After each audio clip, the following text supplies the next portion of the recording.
Great. Hi. Good afternoon, everyone. Thank you for making the choice to see this session, despite it being lunch hour.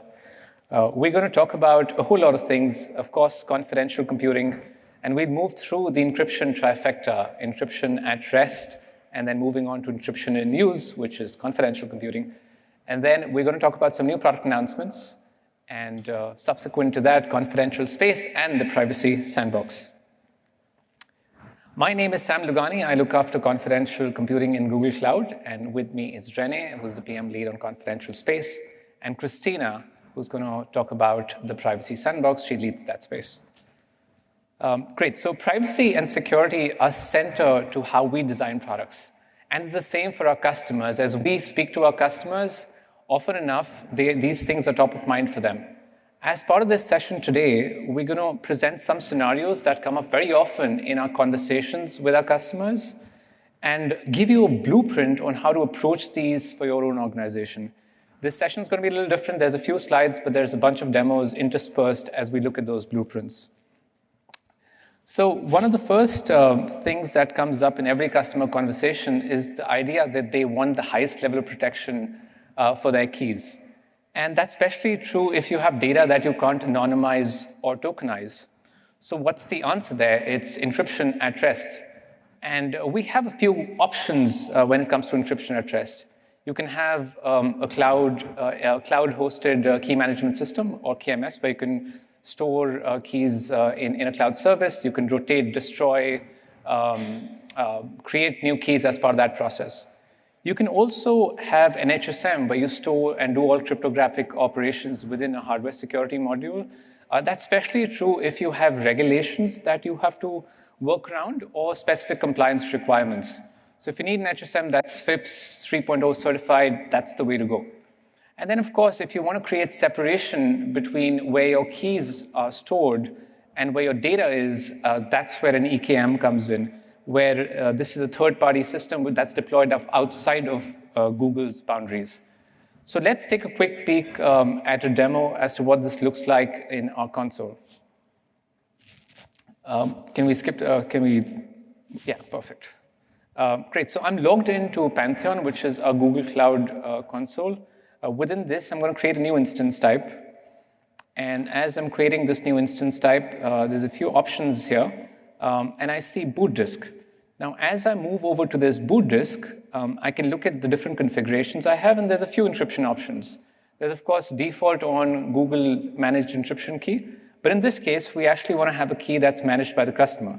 So I can click on CMEC. I can look at the keys that I have created earlier that are available to me, or I can enter a key manually as well. So in this case, I'm going to choose a symmetric key that I've added in already. And that's about it. I can select this, and I can create a new instance type that is associated with that key. Now, what happens, though, if multiple instances associated with the same key, and I, as an admin, want to have more control over what happens with those instances? So I have a dashboard where I can look at all these different keys that I've created. In this case, there's a key called CC test, and I've disabled that key for now. What that would mean is that any instance that's associated with that kind of key should not actually boot up, and that gives me more control as an admin. So let's see if that works. I have this CMEC CC instance type, and it is associated with the key which we've just disabled. So I'm going to try and start this instance type. And as I'm starting this instance type, it doesn't get booted up. And the reason is because as an admin, I've disabled that specific key that's associated with this instance type. And that gives me a lot of control to do specific things within my organization. Can we move back to the slides, please? Great. So now that you've figured out what you want to do with data at rest, encrypted based on an encryption scheme that works for you, what's the next step in that journey? You've got to do something useful with that data. If it's sitting in a place and not doing anything, it's not sort of making money for you. So you've got to do something useful with it, which is that you want to bring it into an instance type or a container and have an application work on that data. But before you bring it in, you want to make sure that that container is hardened against a bunch of things. And that's where our shielded portfolio comes in. We have shielded VMs and shielded GK nodes enabled by default, which is a big deal. Now, there's 3 key elements there. There's a VTPM, a Virtual Trusted Platform module, which looks at your pre-boot sequence. There is integrity monitoring, which looks at your runtime boot sequence. And then there's a third element called secure boot. And what that means is that if anything is out of order in your boot sequence, your instance will not boot up. And this is what would protect you against bootkits, rootkits, and kernel-level malware. And it's enabled by default. So you had your encryption at rest figured out. You have this hardened VM system. What if you need more confidentiality and more isolation around your data? That's where confidential computing comes in. So confidential computing provides a verifiable way to guarantee isolation within specific boundaries in a confidential environment. And oftentimes, we talk about what confidential computing is. We have a small crowd, so humor me a bit. We'll try and sort of visualize what that could mean in specific situations. So imagine, I'm at a bank in the 60s. That's my Monopoly man hat. And I'm walking into a bank. There's teller services available. We all have our swim lanes. That's my briefcase with that nice Google Cloud logo. Encryption at rest, all boxed in. And I have my keys in my wallet. So as I walk into the teller, there's different swim lanes, there's multiple tellers all around. I'm opening this box, and I'm getting some gold coins out. Maybe I'm exchanging some PII as well. Now, although there are these swim lanes, if there is someone well inclined to see what I'm doing, they could potentially peek and figure out what I'm doing here. And we don't want that. We want that extra level of confidentiality. So now imagine the same bank and a vault inside that bank, and I walk into that vault and do some of these transactions. So we don't have a vault here, but we have this nice cloud umbrella. So we're going to treat this as our vault right now. Now I'm walking in to this vault, doing my transactions, taking some chocolate out because it's lonely here, it's isolated it's quite well isolated here, and taking out a few gold coins as well because apparently coffee is pretty expensive in San Francisco. So I'm doing all these transactions closing my box, and walking out. And as I'm doing these transactions, my transactions are protected. There is a higher degree of confidentiality. As I'm going through this process, there is guaranteed isolation, and there's verifiability, which is where attestation comes in, which gives you this assurance that the environment is secure and has not been altered.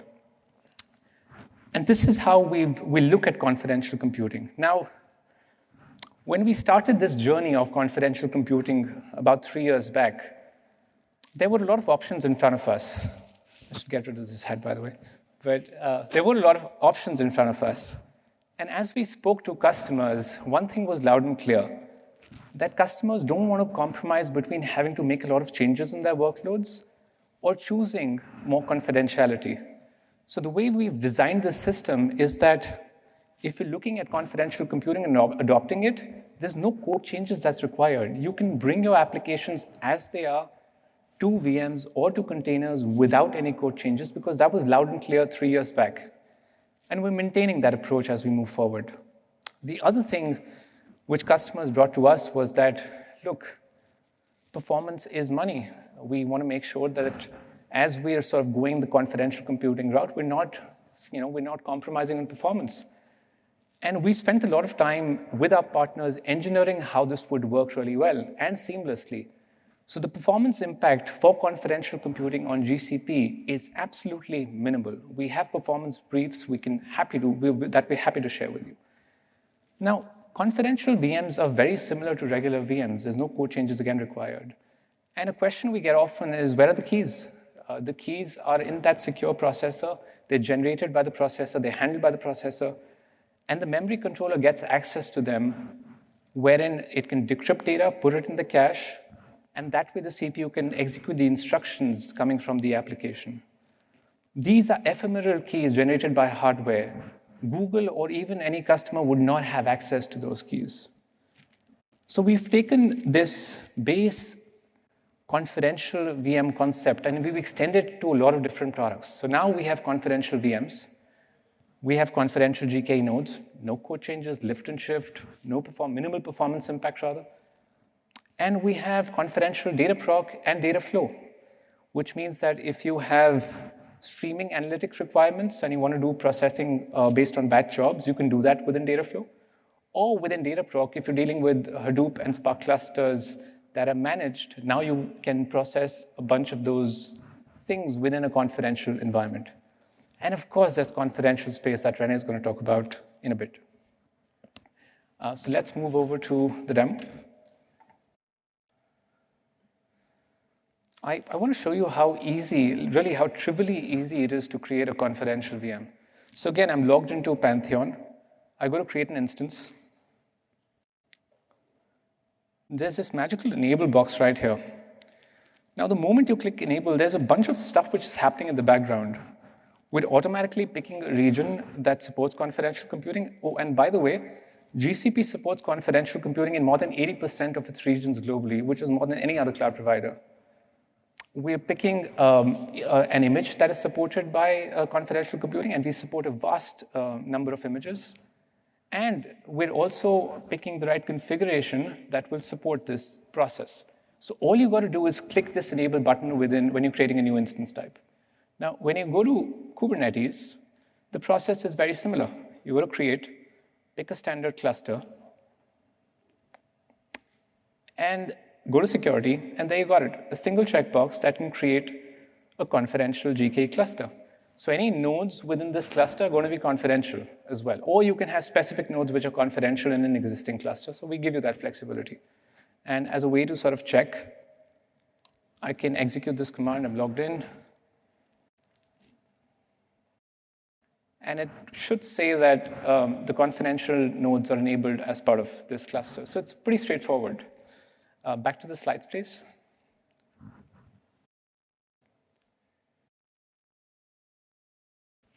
Oh, can we get back to the slides, please?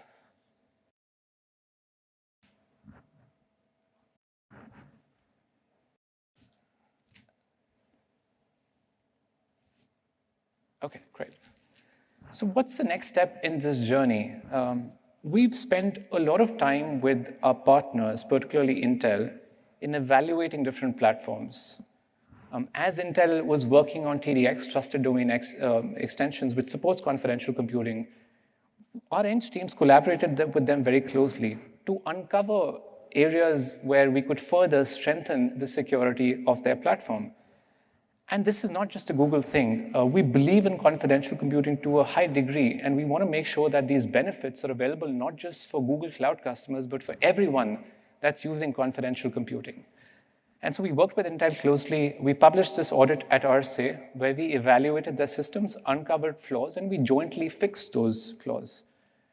And we continue to work with them on their next generation of hardware that supports confidential computing. So we've been working with Anil's team over the past few years to make sure that we expand our confidential computing portfolio such that if you have workloads that are optimized for Intel CPUs, then you can get that benefit of confidential computing.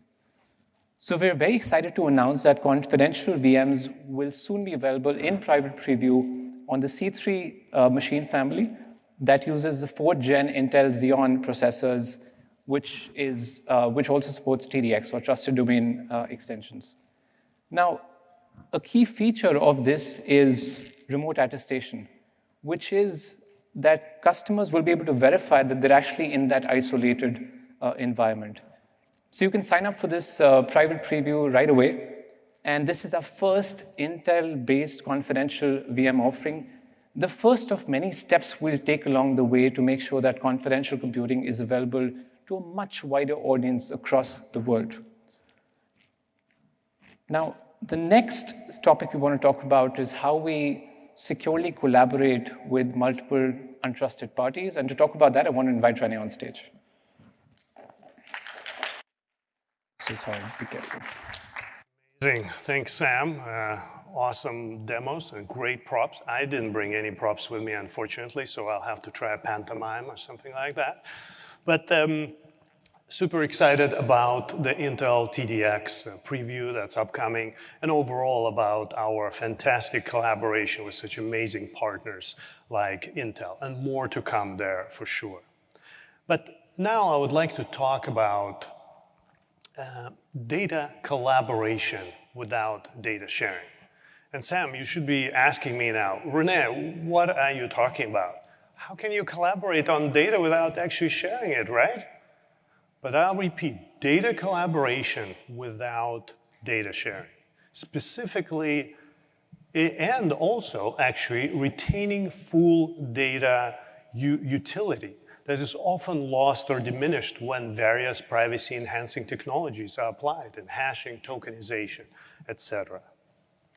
Specifically, I'm talking about unlocking secure multi-party collaboration for teams and organizations. Something that was impractical in the past, especially if we're talking about that highly sensitive data, regulated data, PHI, PCI, etc. And this is where even the core capabilities and benefits of confidential computing may not be sufficient, like the memory encryption and CSP isolation. And that's why exactly we build Confidential Space. This is the product that we announced last year at last year's Next conference. It was a virtual event, so not nearly as exciting as this one, with us being in person. And Confidential Space really helps unlock these scenarios like secure multi-party collaboration.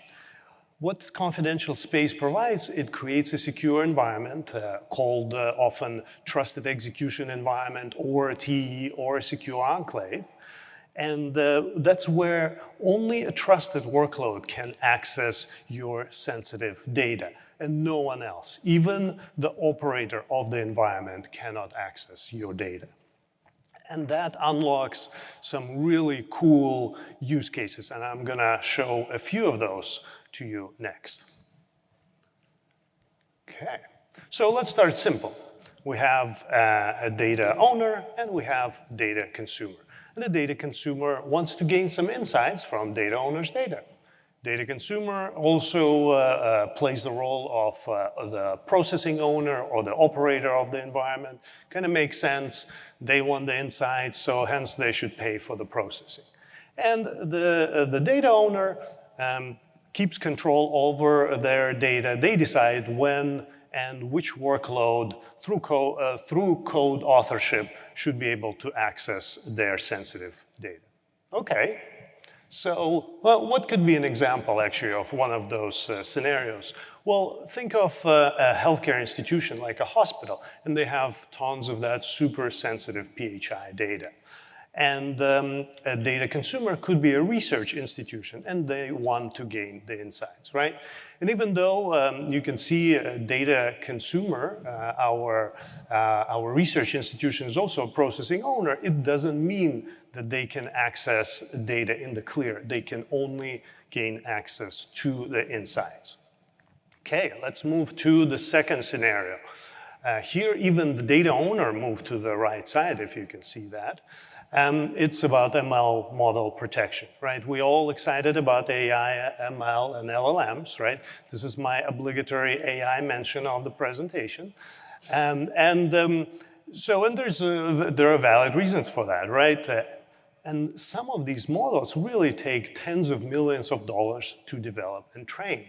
So obviously, this is a very valuable intellectual property for all these companies that develop models. So they want to make their models available to their customers while still retaining control over their intellectual property. While data owners may want to consume the model, but they don't want to share their sensitive data with the model developer, right? So this flexible architecture actually allows the data owner to be also the processor and hence control and keep their data private, process the data, gain the insights, pay for that, while the model owner, the owner of their intellectual property, can keep control over their model. So it's a true win-win-win scenario here. Okay, Let's move to the next one, the last one. A little bit more elaborate, secure multi-party collaboration scenario here. As you can see in this case, both parties are adding data to this more mutual collaboration, and both are gaining the insights, right?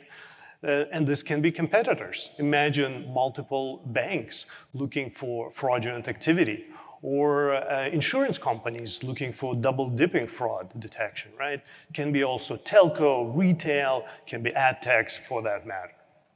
All adding their data, their sensitive data, and at the same time getting guarantees that their data is only accessible by this verified, approved, and audited reproducible code that they have all agreed upon.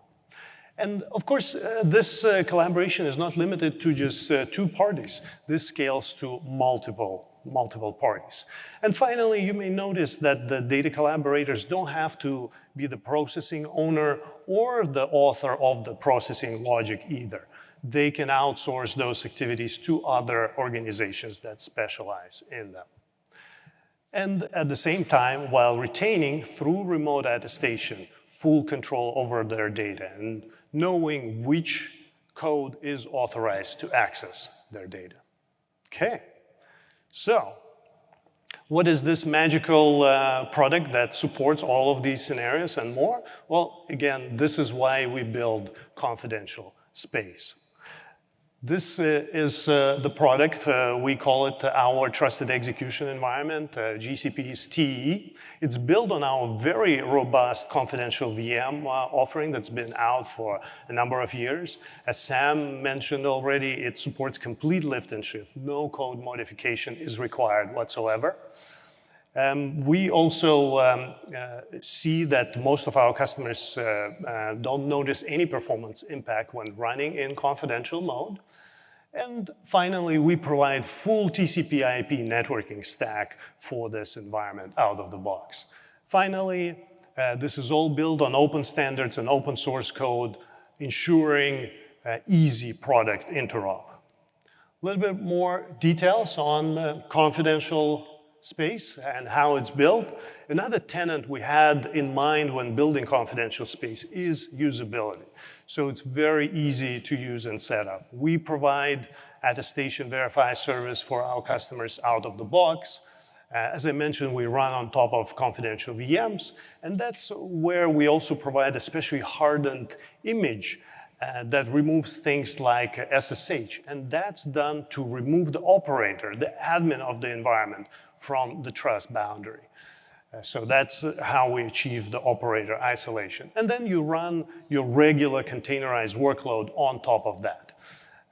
We also provide an interface for customers to create a very simple policy, and that's how they specify the conditions under which they're willing for their sensitive data to be processed in this secure environment.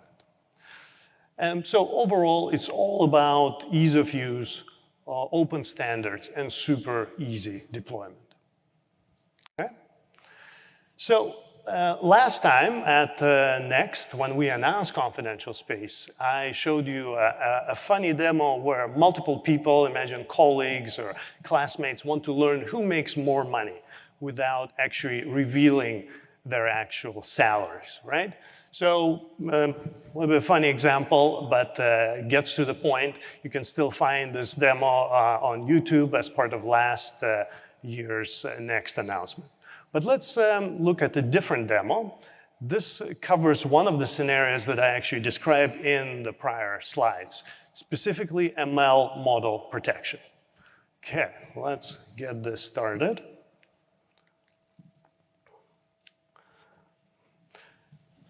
So here, imagine that we have a hospital, and they want to use a cancer detection ML model provided by another entity on their X-rays or CT scans.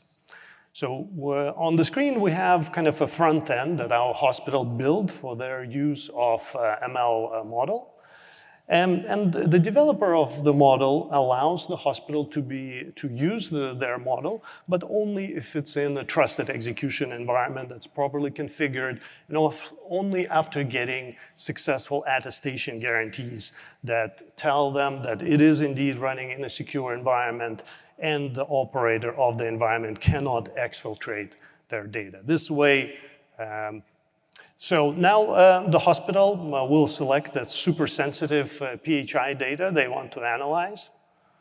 And then they'll click the Analyze button. It looks like actually the sensitive data is me riding a bike in a super secret Google office. Okay, well, let's click the Analyze. And what are we seeing? Well, we have an error. Failed to access the protected model. Please check your TE deployment configuration. What happened here?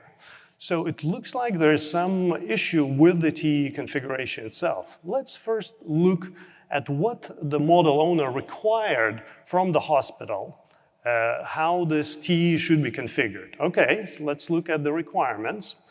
Looks like our model owner wants their model to be used in TE, confidential space, with secure boot enabled on special type of confidential computing hardware, and even using this specific image hash to be running in the TE. And where these conditions met by our hospital and their TE, let's look at the live TE measurements coming from this trusted execution environment. And it looks like the answer is no. We don't have confidential space coming from our software name. Secure boot seemed to be disabled. So what happened here? Well, it looks like the hospital misconfigured their TE. It looks like they forgot to enable secure boot, which is one of the many prerequisites for confidential space. But now, hospital will fix their issue. We just switch to another tab where the hospital spun up another confidential space TE. Hopefully it's configured correctly now. So let's look again at the live TE measurements. And now we have confidential space, great. We have secure boot enabled, true, perfect. And now let's even look at the hash that's running. So a model owner required this hash, and it looks like it matches exactly what we have in this TE. So perfect. Now the hospital can retry this model inference, the inference of this super sensitive and secret image. We click Analyze button, and the inference will now run. Let's see what it comes up with. Okay, inference results are in. It looks like the model can use some tuning because I don't think it was a bicycle built for two, or certainly not a tricycle, but that's besides the point, right? So basically what we wanted to demonstrate here is the ability for a model developer to share their model with anybody, but if and only if it's running in a specific secure environment, making sure that they keep their intellectual property intact while the users can keep their sensitive data intact as well. Okay, so hopefully that was clear. If not, don't worry. We have plenty of amazing code labs on our website that give you literally step-by-step instructions on how to reproduce this and many other examples with confidential space. Okay, so let's summarize. Confidential space pushes confidential computing beyond its core value propositions and benefits, such as memory encryption, CSP isolation, and unlocks these amazing multi-party collaboration use cases across teams and organizations. That's enabled through a number of these key attributes on the slide. Basically, everything is measured and attested to before customers share their data. You keep control over your data. You know what code will access your data and when. And you don't need to trust the operator either. Okay, here we'll move to the last part of our presentation.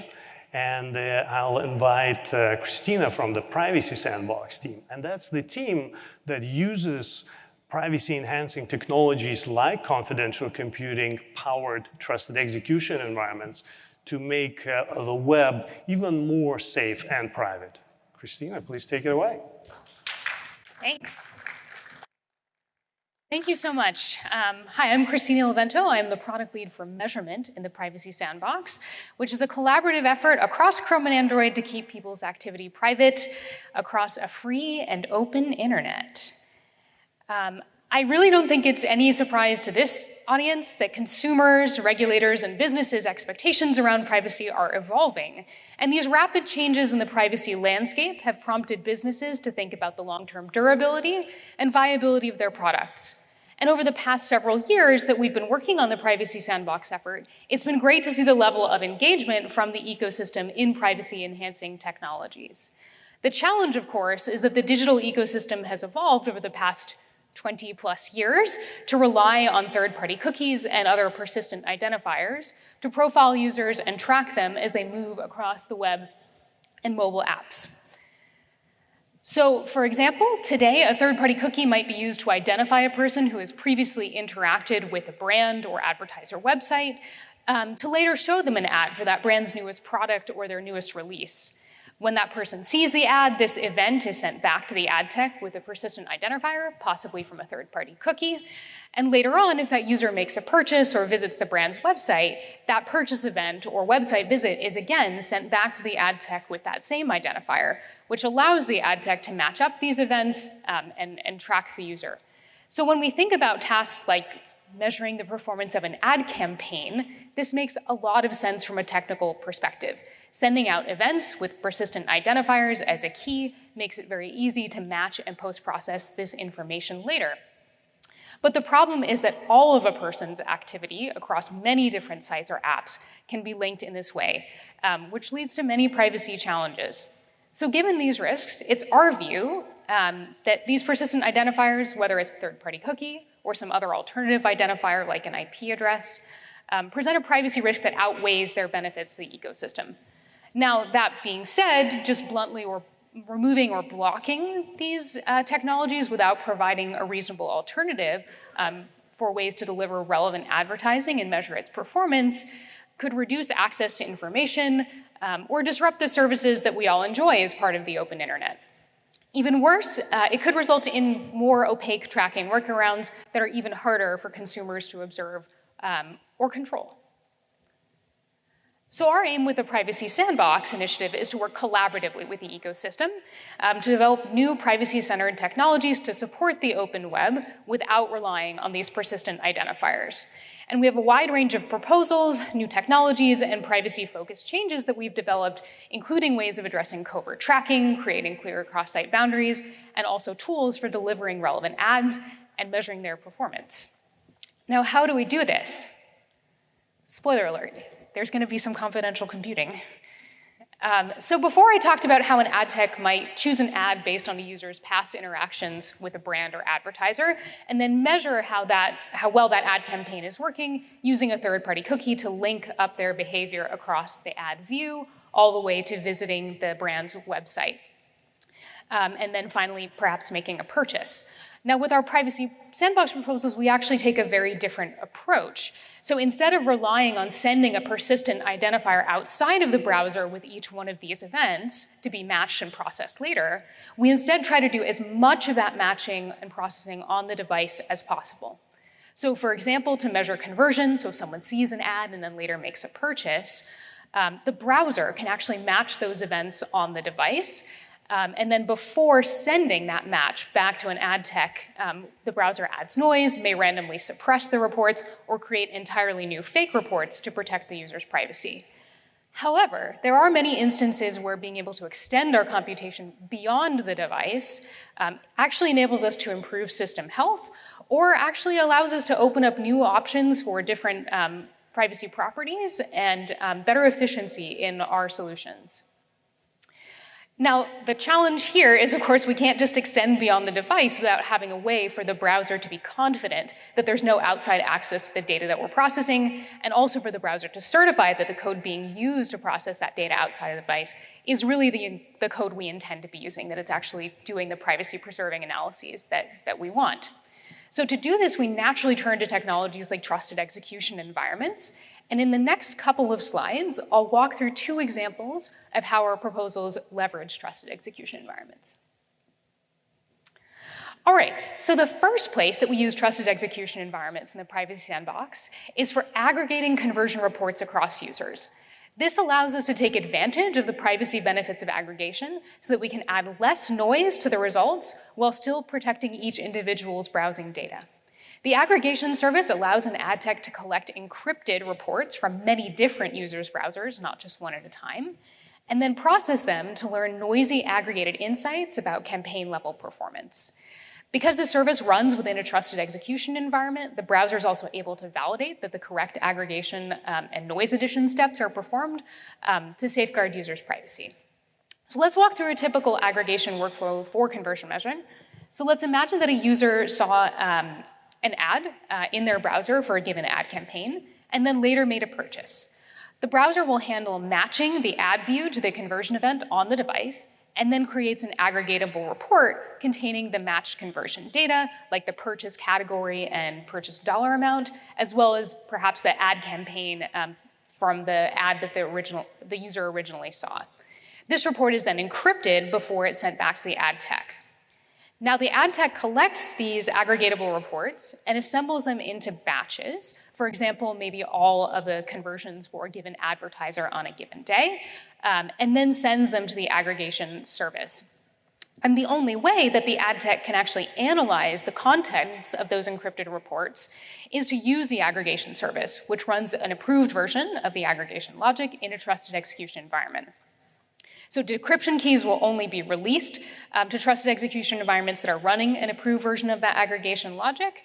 And so what this does is it makes sure that the browser is able to confirm that the right privacy-preserving steps are applied before those results are released back to the ad tech in a decrypted form. Now, measuring ad performance is a key use case for supporting the open internet. It's important to know if your ads worked or not. And the scale of the problem that we have to tackle is immense. The aggregation service can process hundreds of millions of aggregatable reports in one job. And by leveraging this trusted execution environment, we're able to expand the types of noise and privacy-preserving mechanisms that we use beyond what can be applied on device alone. I now see that my problem advancing the slides was pressing the laser pointer. Sorry about that. Okay, so let's talk about a second way that we use trusted execution environments in the privacy sandbox, and that's as part of our relevance proposals. And at the core of our relevance proposals, our proposals for delivering relevant ads, is maintaining control of a user's interests and browsing history on the device. But running ad auctions with particularly sophisticated bidding and scoring logic on the device may present a challenge for system health and scale in some cases. So expanding computation beyond the device can allow ad tech providers to take advantage of more compute power to identify more relevant ads without impacting the device's system health. Our bidding and auction services proposal outlines a way for client devices to offload ad auction computation by allowing sellers to run a seller front-end and auction services in a trusted execution environment, and likewise allowing buyers to run buyer front-ends and bidding services in a trusted execution environment. So let's walk through an example. So let's say a person is using an Android app, and that app has an available spot that they want to show an ad to the user. The app will send an ad request with an encryption auction input to the seller's ad service. Now this request, this encrypted request, will contain both contextual information, maybe like the category of the app, and information about the user's interests, like interest group information that's normally collected and stored on the device. So then once the seller ad service receives this encrypted request, it then calls a seller front-end service to conduct the auction, and it passes along that encrypted auction input. The seller front-end is running within a trusted execution environment and then calls buyer front-end to get bids. The buyer frontend runs bidding server to get bidding logic, to run bidding logic in a protected environment, and sends real-time signals from a trusted key value service to actually generate these bids. Now, once the seller receives bids from various buyers, it calls the auction service within a trusted execution environment to score the bids and select the winning ad before returning it back to the client. Now, the selected ad, along with the other URLs maybe needed for reporting or billing, are encrypted and can be inspected only by the client service. So the key thing here is that the auction input can only be decrypted in the trusted execution environments run by buyers or sellers, which allows legitimate buyers and sellers to use this input to determine their bids and determine the auction outcome, but prevents it from being shared outside the trusted execution environment. So even though the user's interest signals left the user's device, by limiting access to verified code running within a trusted execution environment, the client device is able to offload resource-intensive auction computation without actually leaking any of those user signals directly to the buyer or seller in the auction. Okay, and this is quite different from most systems today that actually rely on an externally available persistent identifier, which is logged and shared and matched across buyers and sellers. Okay, so now that you've seen an overview of the Privacy Sandbox, I'll hand it back to Rene. Thank you so much for having me. Amazing, amazing work, Christina and the team. Really hard work, really important work, and really cool use of TEs, right? So thanks, thanks, Christina.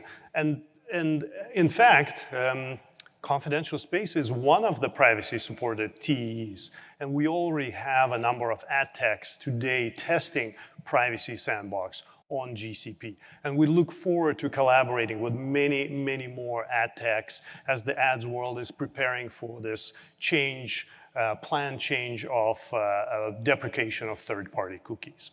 So today, let's wrap it up. We packed a lot in this session. We had live demos, we had props, we had recorded demos, lots of work and lots of content. But let's summarize it. First, Sam gave us an update and the state of the union of confidential computing at GCP. All the services, including data flow and data prog that are supported, and how super, super easy it is to enable confidential computing. As easy as clicking that enable button that you can see at the top left corner of your screen. So give it a try for your VMs, for your GKE and other GCP services. Sam also gave us an update about the upcoming Intel TDX preview, the latest and greatest in confidential computing from Intel. So scan the QR code if you're interested in the middle of the screen and sign up for the preview. Then we also discussed confidential space that unlocks these cool use cases like ML model protection, secure multi-party collaboration, and so much more. There are many code labs and documentation on our website, so check those out as well. And then we heard from Christina about the work of the Privacy Sandbox team that leverages TEs to make the internet even more private and secure. So I hope you enjoyed the presentation, you learned something new, you got some cool links.